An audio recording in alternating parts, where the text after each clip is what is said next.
it's because during people's working lives, they have spent so much time and effort accumulating money and saving it. They're being told to sort of scurry it away for retirement. And actually that mental shift from saving to it's okay to spend this money, that's quite difficult for a lot of people.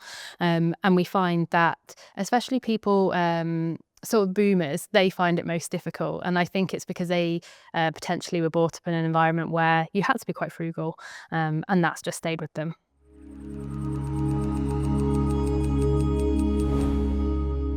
Essentially, we use a fancy system that allows us to build somebody's financial life.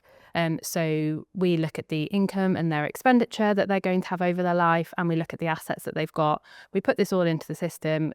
Using some assumptions, we then project their assets over their lifetime, and their cash flow over the lifetime. And it allows us to work out, do they have enough money to live on? Essentially, that's the big question. But what's really clever about it is we can build different scenarios. So we can say, what happens if I were to retire a little bit early or go part-time? Or what happens if I were to make this gift, or increase my expenditure to go on another holiday? So it allows us to build those scenarios in, and show them back to the client. So for us, it's a helpful tool to allow us to make recommendations for clients. But for the client's perspective, it's a really good visual for them to be able to see their life in sort of monetary terms.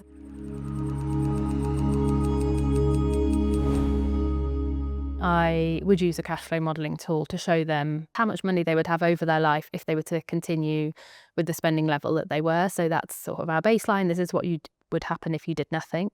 And our job as financial planners is to make sure people have enough for their lifetime, but not too much, because that comes with other implications, for example, with inheritance tax planning.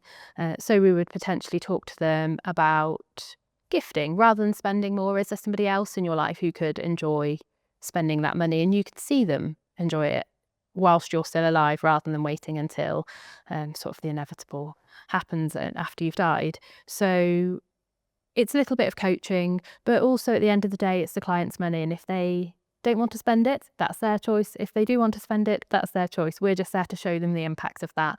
And I guess help them make informed decisions on it and give them the confidence to know that even if they do spend a bit more, they'll be okay.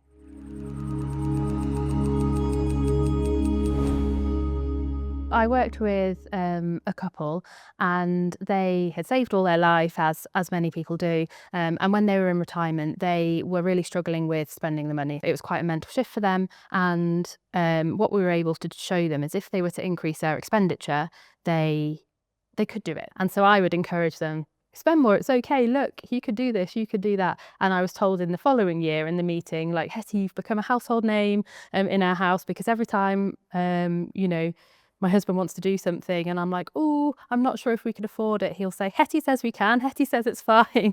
So that was quite nice for me to hear that they could afford it, and they were starting to feel more comfortable with that idea. And that was through sort of guidance and coaching by us.